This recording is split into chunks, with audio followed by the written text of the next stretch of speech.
Jesus é o nosso fiel sacerdote, nosso sumo sacerdote. Essa certeza inunda o nosso coração ao nós iniciarmos esses momentos de estudo. O pecado causou um abismo, uma separação entre Deus e a raça humana. Porque Deus é santo e o pecado não pode subsistir na sua presença. Além do mais, a nossa natureza, por causa do pecado, tornou-se corrompida e nós perdemos a capacidade de vivermos em harmonia e em comunhão com o nosso Pai Celestial. Durante essa semana, nós estudamos sobre as extraordinárias ações de Deus para estabelecer uma ponte sobre esse abismo através da vinda de Cristo Jesus a esta terra. Nos capítulos 5 a 7 do livro de Hebreus que estudamos esta semana, após analisar como Cristo ascendeu aos céus, foi ele entronizado como nosso sumo sacerdote, como Rei dos Reis, Senhor dos Senhores. Paulo nos mostra e analisa cuidadosamente o sacerdócio de Cristo Jesus em nosso favor, mostrando ser ele superior aos sacerdotes humanos.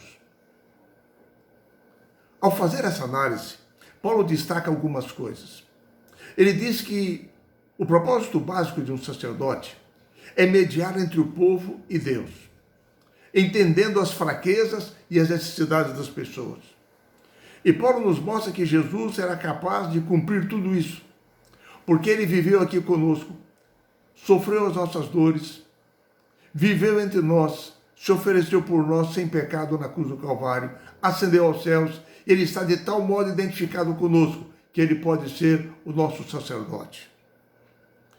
Paulo nos mostra que, dentre as características de Jesus, algumas são diferentes das características dos sacerdotes humanos.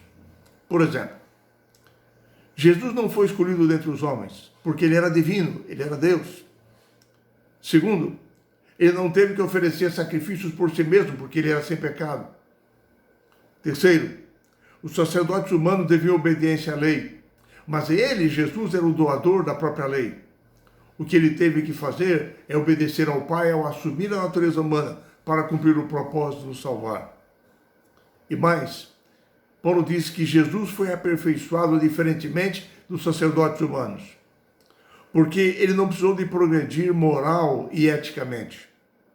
O que ele teve que fazer foi sofrer por nós, para qualificar-se para ser o nosso Salvador, o nosso sumo sacerdote. Salientando o sacerdócio superior de Cristo em nosso favor, Paulo utiliza uma expressão que nós encontramos no Salmo 110, relativo ao Messias. O Messias, segundo esse salmo, seria rei e sacerdote. Mas algo intrigante acontece no Salmo 110. Em Israel, os reis eram da linhagem de Judá, porém os sacerdotes eram da linhagem de Levi. Mas no Salmo Messiânico 110 nos diz que o Messias descenderia de Davi, da tribo de Judá, mas ele seria sumo sacerdote, não da tribo de Levi, mas segundo a ordem de Melquisedeque. Como assim? Quem foi Melquisedeque? Na história de Abraão, em Gênesis capítulo 14, nós percebemos que quando Abraão retornava vitorioso de uma guerra, repentinamente surgiu Melquisedeque, que nos é apresentado como o rei de Salém e sacerdote do Deus Altíssimo. Em Hebreus, Paulo destaca que não apenas ele abençoou Abraão, Abraão lhe devolveu os dízimos, como ele demonstrou ser superior a Abraão, porque foi ele que ofereceu sacrifícios em prol de Abraão. Mas quem era Melquisedeque? Melquisedeque era rei da cidade de Salém, que era o nome original da cidade de Jerusalém. Jerusalém significa cidade de Salém. Salém significa paz. Jerusalém quer dizer cidade de paz. É interessante que quando o povo de Israel tomou a terra de Canaã, eles não conquistaram originalmente Jerusalém. Somente 400 anos depois, nos dias de Davi, é que a cidade foi conquistada. E aí nós percebemos um conjunto de profecias bíblicas em torno de Jerusalém.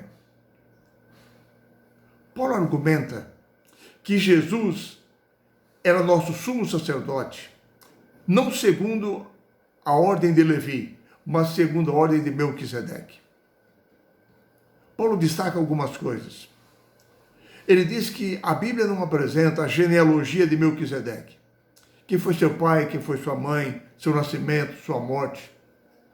Mas de repente ele é apresentado como rei e sacerdote. Paulo argumenta que Melquisedeque não era da tribo de Levi. E assim ele foi designado pelo próprio Deus, e não segundo a carne humana. Ele argumenta que Melquisedeque era superior a Abraão. E Paulo aplica agora à pessoa de Jesus Cristo o Salmo Messiânico 110, mostrando que Jesus era o verdadeiro sumo sacerdote segundo a ordem de Melquisedeque. E Paulo diz: Jesus não dependeu de genealogia humana para o seu sacerdócio. Ele não pertencia à tribo de Levi. O seu nascimento foi gerado pelo Espírito Santo. Ele era superior mesmo a Melquisedeque porque ele era eterno e divino. E mais, ele diz, à semelhança de Melquisedeque, ele foi nomeado diretamente por Deus. E conquanto fosse rei e sacerdote, ele era superior a Melquisedeque, porque ele era perfeito e não tinha pecado. Outro ponto importante no sacerdócio eficiente de Cristo, que o apóstolo Paulo destaca na sua carta, é que os sacerdotes humanos eram imperfeitos e não podiam oferecer um sacrifício perfeito. Porém, Cristo era perfeito em si mesmo. Os sacerdotes humanos não podiam prover um acesso seguro e permanente a Deus. Porém, Cristo está no céu hoje à direita do Pai intercedendo por nós. Então, o seu sacrifício, o seu sacerdócio é superior ao dos levitas. Paulo diz que os sacrifícios de animais não podiam limpar a consciência dos pecadores. Mas Cristo realmente nos purifica de todo o pecado. Paulo mostra que a função dos sacerdotes levitas era temporária e ilustrativa. Porém, o sacerdócio de Cristo é permanente, é definitivo. E outro sim. Paulo mostra que, com a vinda de Cristo a essa terra, mudou-se a lei de sacrifício e a lei de sacerdócio. Porque agora assumiu alguém sacerdócio não segundo Levi, mas segundo Melquisedeque. E agora não mais um sacrifício imperfeito era oferecido, porém o verdadeiro e genuíno sacrifício oferecido na cruz do Calvário. Agora as leis cerimoniais de sacrifício no santuário não eram mais necessárias. Assim Paulo diz que Cristo cravou na cruz as leis cerimoniais. As leis que tratavam das ordenanças cerimoniais. Cristo cravou na cruz não a lei moral dos 10 mandamentos, porque foi por causa dela, pelos nossos pecados, que Cristo teve que morrer. O que Cristo cravou na cruz foi a lei dos mandamentos de ordenanças, as leis cerimoniais, as leis do sacrifício.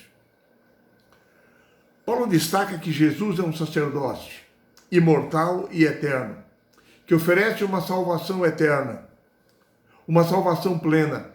Ele não apenas perdoa os pecados, mas ele transforma o coração, ele muda a nossa vida, para que vivamos outra vez a sua imagem e a sua semelhança.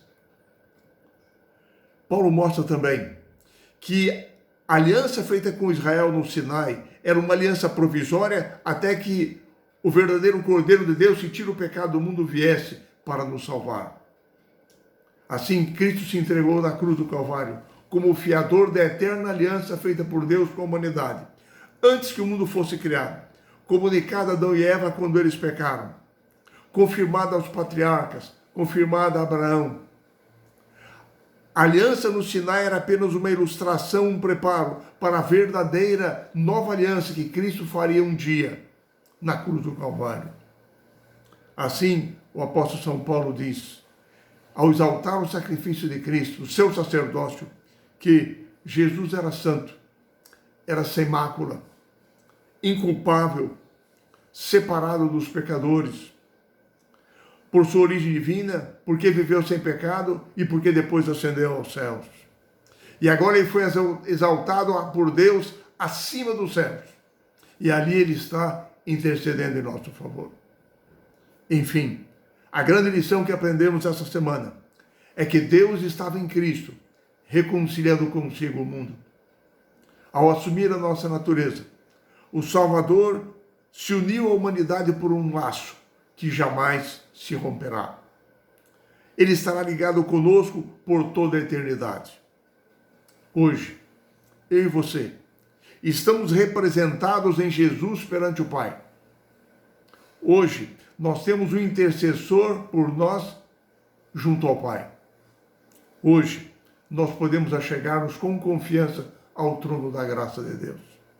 Que essa seja a nossa certeza, que essa seja a nossa convicção em termos Jesus como nosso fiel sumo sacerdote.